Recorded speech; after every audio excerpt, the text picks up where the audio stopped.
I'm J Maxwell. Welcome back to my channel. This is J Max Reacts. Today we're watching the Tony Turner video that says the Proud Family Class Wars episode. Let's see what he has to say. I really like this episode because it showed what could happen when you bring your ratchet side versus your bougie side of the family together. Yep. What are those people doing here? For your information, we heard you and the Snooty Foxes took a one-way trip back to Bushville. Bushville.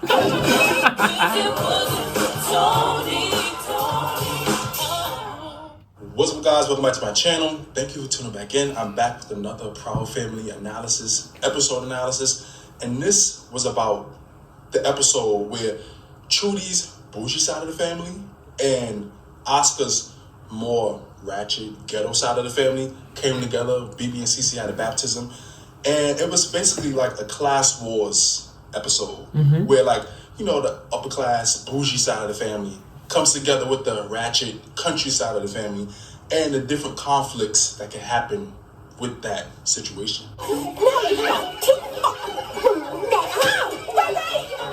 By the time I'm recording this video, Thanksgiving is right around the corner. Thanksgiving is coming up. It's the holiday season. And it's like, what better episode to talk about than the one with the families coming together, right? And I want to relate this to, like, our own personal lives. Like, how do y'all feel? Look at Kiwi. How do y'all feel when it's time for these holidays, when you got to go with your family? And more so, at the end of this video, we can have the conversation of, like, do y'all relate to this? Like, do y'all have two sides of the family where it's like that more bougie side? For sure. And a more down-to-earth, not even ratchet, but they're just more down-to-earth, more humble. And when they come together, you get to see the differences and how they act, the way they treat each other, one thinking they're better. And please tell me your room is not in this house. Where else would it be? Before I really get into the episode analysis, we know the Proud Family is a black show talking about a black family. But I feel like more than black people can relate to this type of scenario where, you know, sometimes you get to family gatherings, family get-togethers, and you get to see the differences in the way other families or other family members or other, you know, family that might be more well off, or the family that's not as well-to-do, but they still have a humble spirit, down-to-earth personality. When you see them come together, you get to see, like, the interesting dynamic that can happen with that. I feel like within the black community, there's this term called bougetto, where it's like bougie and ghetto mixed together. Like, you can be a little bit of both. Even if you're not, like, rich, you have a lot of money, you can still have a little bit of both in you. And I feel like Trudy is a perfect example of that. Like, her family is rich. With Oscar, they're more like middle class, upper middle class. Probably not as rich as, like, her mother and father, right?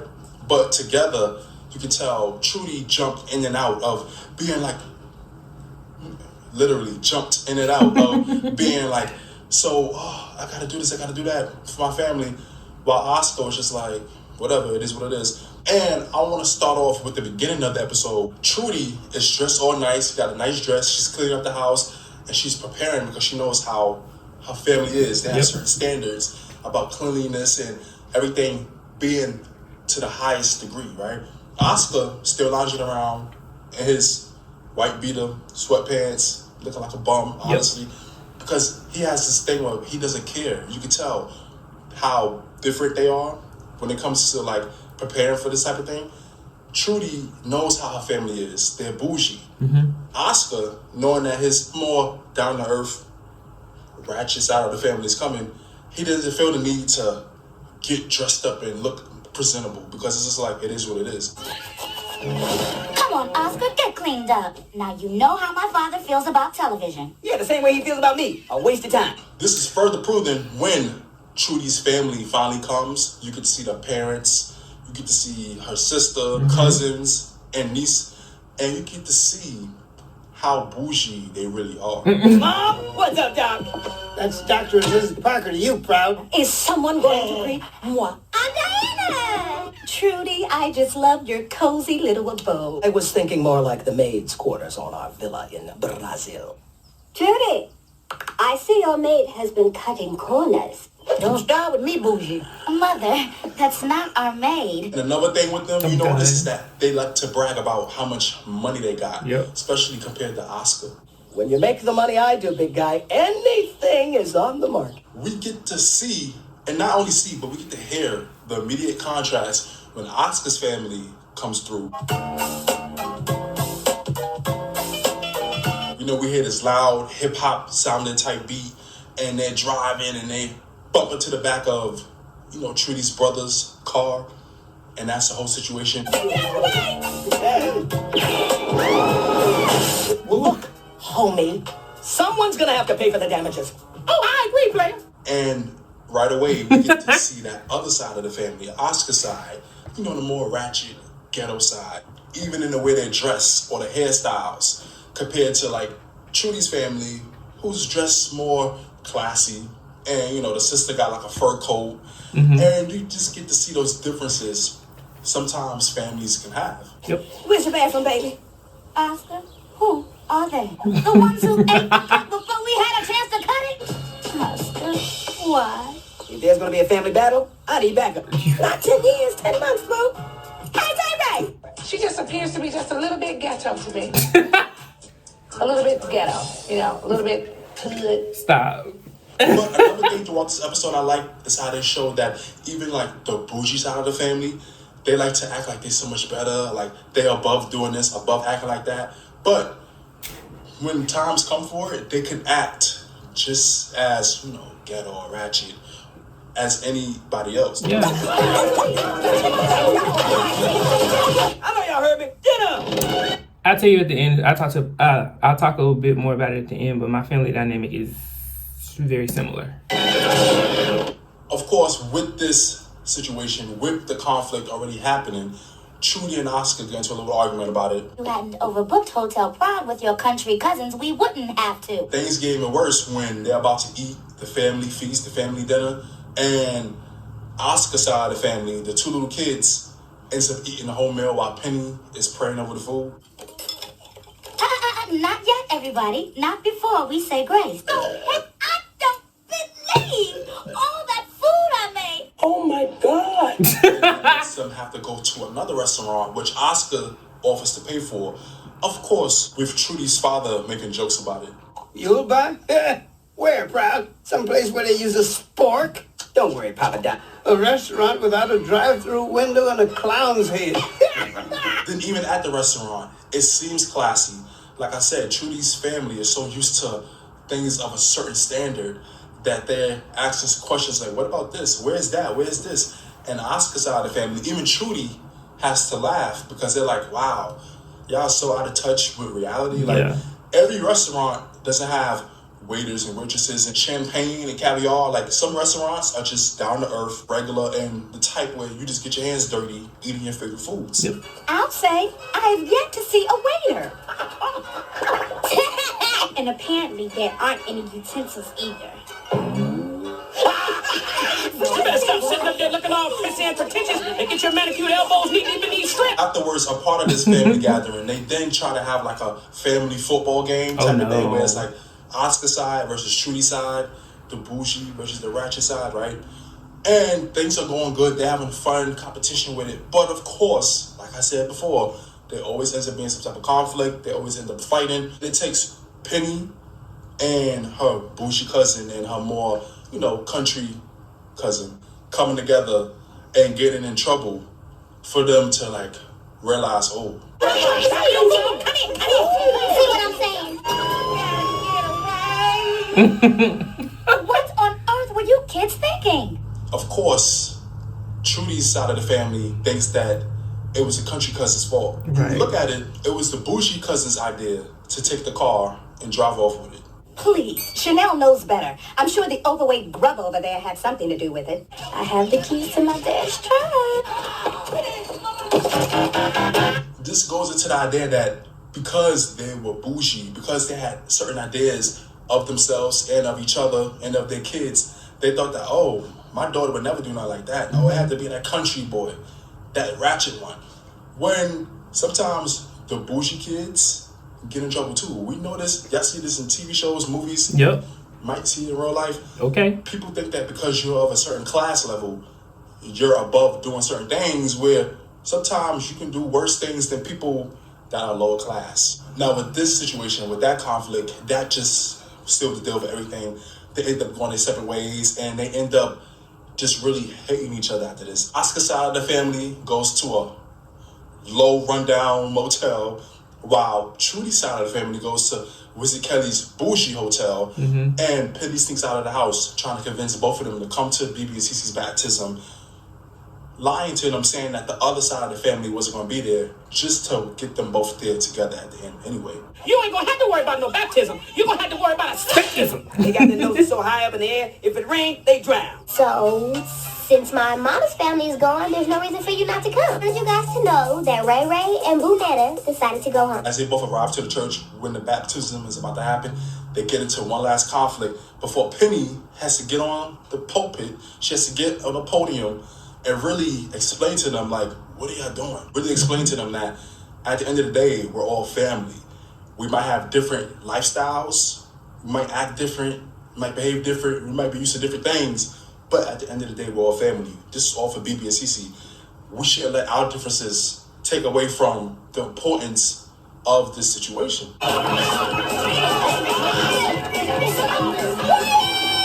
If we could get along, how come you grown-ups can't? Right. Those children are wretched. Trudy even sums it all up perfectly by saying, And now is the time to put all our differences aside and become one family. and at the end, they finally make amends and they're finally able to put their differences aside and become one big, happy family. When it comes down to it, we already love each other. Although this wasn't one of those Proud Family episodes that had like a huge political or societal message, like some of the previous episodes I did an analysis on, right? It still had a common message that I feel like most people could relate to. Yep. Especially when it comes to family. Although people are your family, sometimes you don't relate to them. Sometimes there's huge differences between y'all. You might get along with your family, your immediate family, but then when you have to go to family gatherings or go to cookouts or go to this or go to that or go to some your cousins from your other father's side, uncle's birthday party, you see family members that you just don't really mesh with, you just don't get along with. In particular for this episode, it was more of like a class issue. The bougie side of the family and the lower class country side of the family coming together, and just the way that the bougie side would turn their nose up and like they're so above them, and the way that the country side of the family, you know, the more ratchet side of the family was like a take no nonsense type of attitude. And even though they might not be as rich as the bougie side, they still had a down to earth and humble spirit that some people, when they get to a certain level, they tend to lose that. Yeah. And that's another thing where it comes to like the situations with family. It's like, oh, forgetting where you came from. That's another thing you hear. People get to a certain level in life, financial level, lifestyle, they forget where they came from. Even when they're born into money, sometimes families start out the same way. You know, as you get older, this cousin, that sibling may become wealthy. And when you come back for family gatherings, you realize, oh, like they done kind of change for the worse. And everything is beneath them now. But when you bring both of those sides of the family together, sometimes you have those conflicts, which this episode highlighted very well. It did. But at the end of the day, sometimes it's all about putting those differences aside and becoming a happy family. Even if there's not a lot that y'all can relate to each other with, the fact that y'all family and y'all there for a good cause, BB and CeCe's baptism, that should be enough for y'all to just have fun together, regardless of how much money this one or that one has. And with that, I want to know, what did y'all guys think about this episode? How do you think this episode handled the topic of class wars when it comes to a family or certain people of the family having more money than others, and the attitudes that come with that, and the conflicts that can happen when y'all get together for like a family gathering? And with y'all, like, how do y'all relate to that? Like, when y'all have family gatherings, do y'all see situations like that? What do you think that says about society as a whole, where it's like certain people that make it out the hood, or they get to a certain level where they can live a higher class lifestyle, how they act when they gotta come off their pedestal to interact with their lower class family? Like, how do y'all feel about that? Please, guys, let me know your thoughts down below. This should be a really interesting conversation, especially with Thanksgiving right around the corner and the holiday season coming up, where most of us spend time with families. Please don't forget to comment, like, subscribe, hit the notification bell.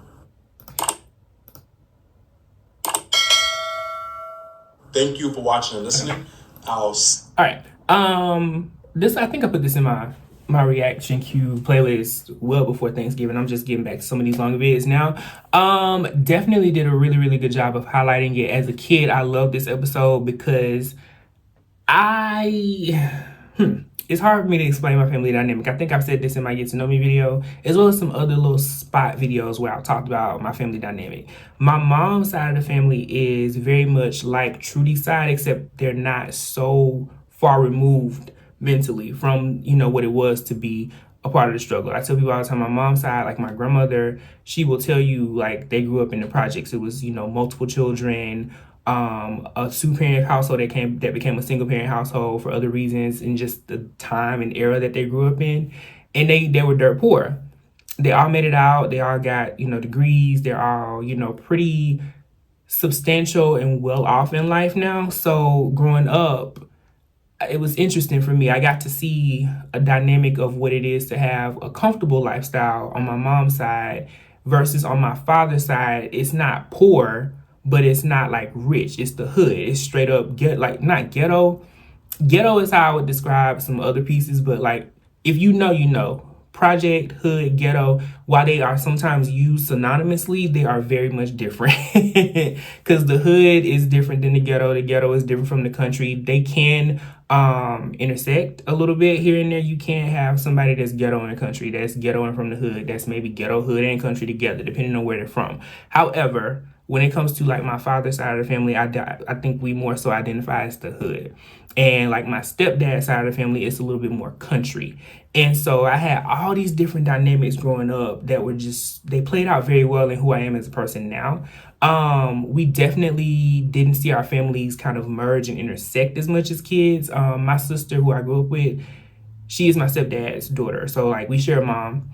And again, she has a lot of his family side, where I have a lot of my mom and my dad's family side. So the dynamic of asking her how she grew up versus how I grew up, even though we lived in the same house, you would get a very interesting story. However, for me, I got to see what it was like to struggle. I got to see what it was like to have, you know, nicer things in life, but I also got the sense of knowing how to work for everything that I have. So I don't, you know, I can identify with pieces of this episode, but not all of it. My family was not so wealthy and so bougie and stuck up that, you know, they couldn't come to a hood function and exist and not judge it or anything like that, you know, because again, while that side of my family is, you know, maybe a little bit bougie and kind of like, you know, higher class in their thought process and maybe some of the things that they have, they came from nothing. So they remember that and they're very humble with that. So they instill that in us. So we achieve, or we aim to achieve more in life and, you know, go higher than them, but we also don't forget where we came from.